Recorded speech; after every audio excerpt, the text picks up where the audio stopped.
Dalam video ni kita akan belajar tentang menganalisis cara pencegahan jangkitan penyakit yang disebabkan oleh mikroorganisma. Kita kembali selepas ini.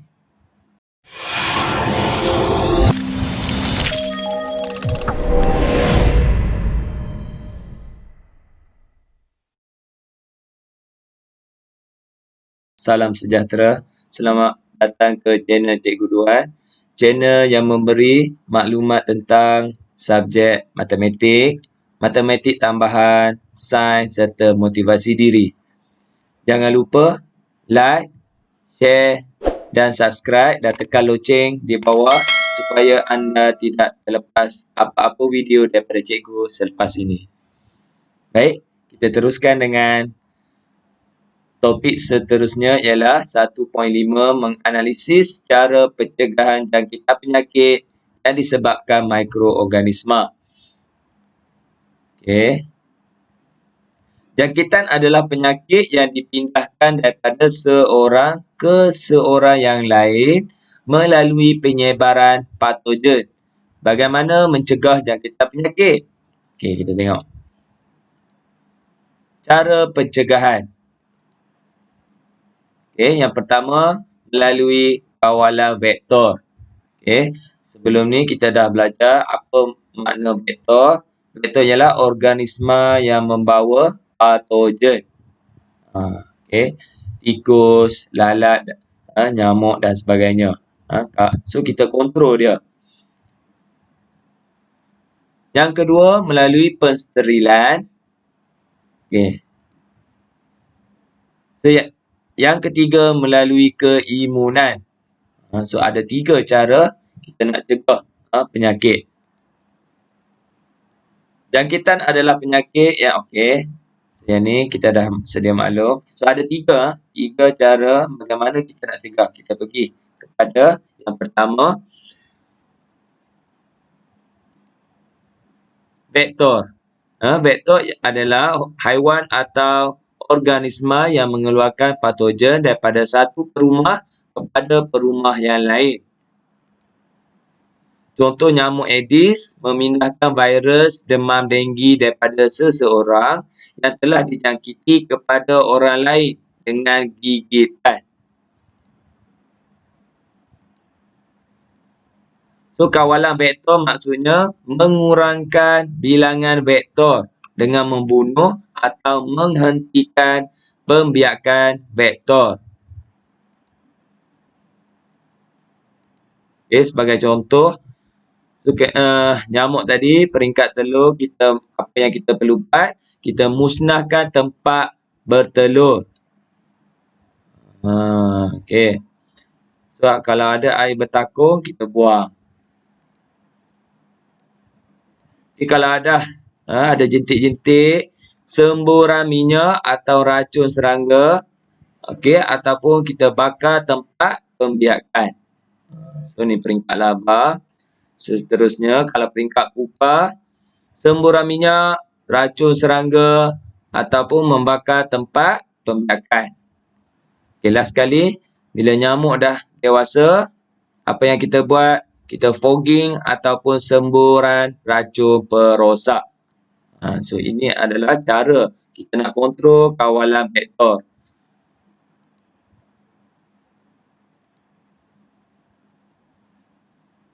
Okay, boleh tengok video ni. Kita hidup nyamuk.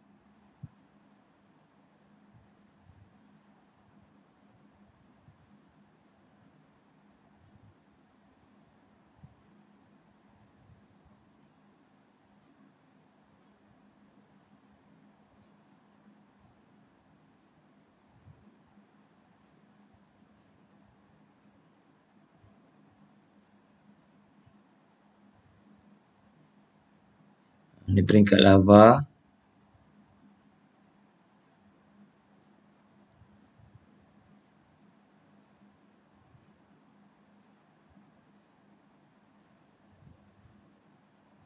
Ataupun kita panggil jentik-jentik.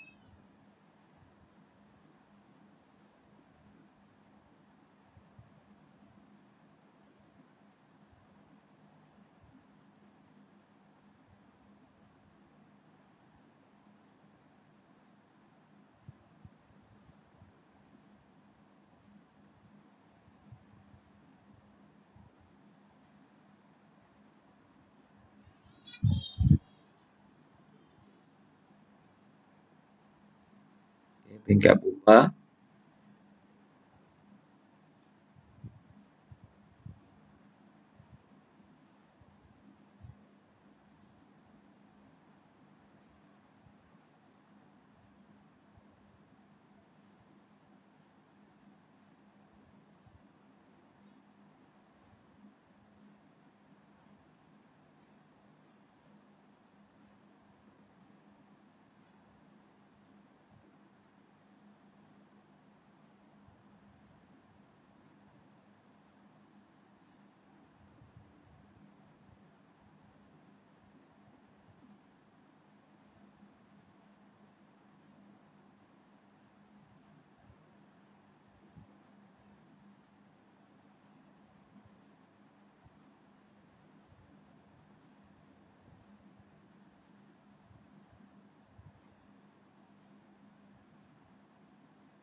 Okey. Dah sekali menjadi nyamuk dewasa.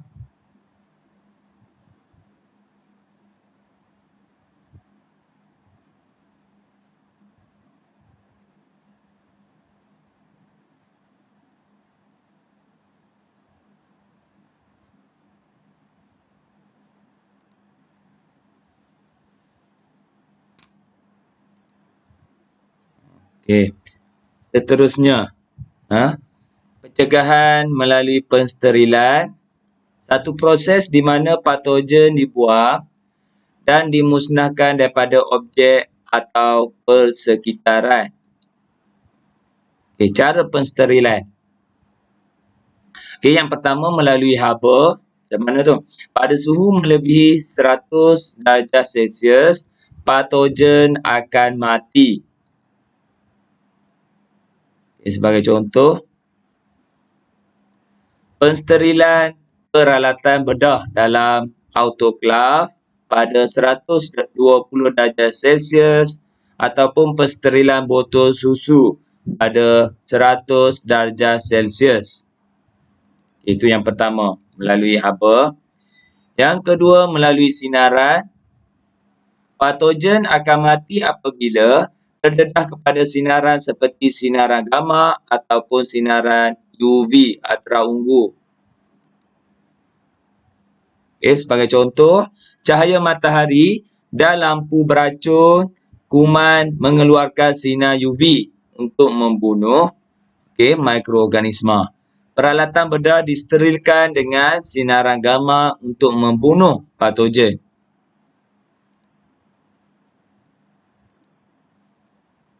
Okay, yang ketiga, melalui bahan kimia, disinfektan dan antiseptik boleh membunuh patogen. Okay, sebagai contoh, antiseptik digunakan untuk membunuh dan mencegah pembedakan mikroorganisma. Sebagai contoh, iodin dan alkohol. Disinfektan digunakan pula untuk mensterilkan bangunan, tandas dan peralatan. Contoh, formalin ataupun Lysol.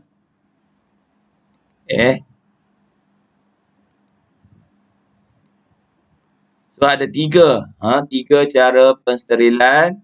Melalui haba, sinaran dan bahan kimia. Kita pergi pula kepada yang ketiga, keimunan. Keimunan. Yang pertama, keimunan aktif. Apa maksudnya? Antibodi yang dihasilkan oleh sistem imun badan dengan kehadiran patogen. Terbahagi kepada keimunan aktif semula jadi. Apabila seseorang pulih daripada penyakit, sistem imun badan akan menghasilkan antibodi untuk melawan penyakit yang sama kali kedua. Apa beza keimunan aktif buatan? Buatan pula, vaksin disuntik ke dalam tubuh untuk merangsang tubuh mengeluarkan antibodi.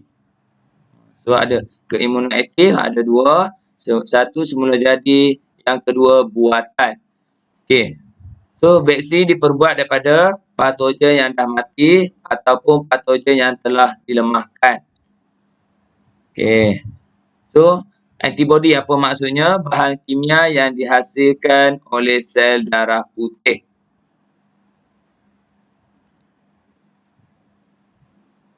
Okey. Aktif lawan pasif. Pasif, antibody diterima daripada punca luar. Okey, terbahagi kepada keimunan pasif semula jadi. Okey, contoh fetus menerima antibody daripada ibu melalui plasenta. Bayi menerima antibody daripada ibu melalui susu ibu. So, ini adalah pasif semula jadi.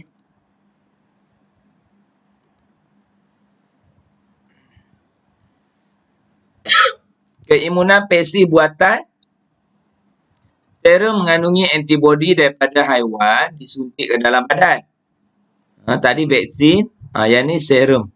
Contoh antibody anti-tetanus diperoleh daripada kuda. Okay. Keimunan pasif buatan, suntik serum, apa dia? Antibody daripada haiwan.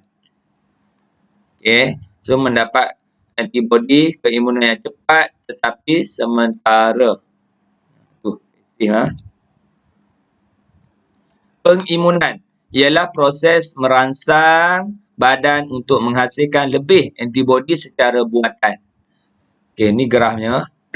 Keimunan aktif buatan melalui vaksin. Suntik. Vaksin sekali pertama. Okey. Kali kedua, barulah melepasi. Okey. Level keimunan. So, kalau atas ni, dah sihat dah. Kalau bawah daripada titik-titik ni, ni masih sakit lagi. Vaksin digunakan untuk merangsang badan menghasilkan antibody. Itu tujuan ataupun fungsi vaksin. Keimunan pasif buatan. Suntik apa? Serum. Suntikan pertama, pop. Okey, naik terus. Okey, melepasi. Okey, kandungan imunisasi ni.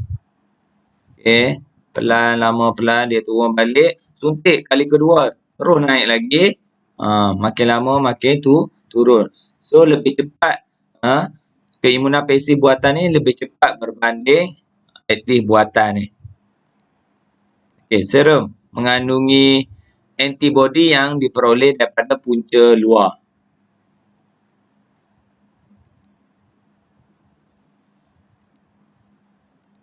Okey, kita tengok perbezaan antara keimunan aktif dan keimunan pasif. Okey, fungsi bahan untuk aktif merangsang badan untuk menghasilkan antibody, manakala keimunan pasif membunuh patogen dalam badan. Itu beza dia. Bahan disuntik.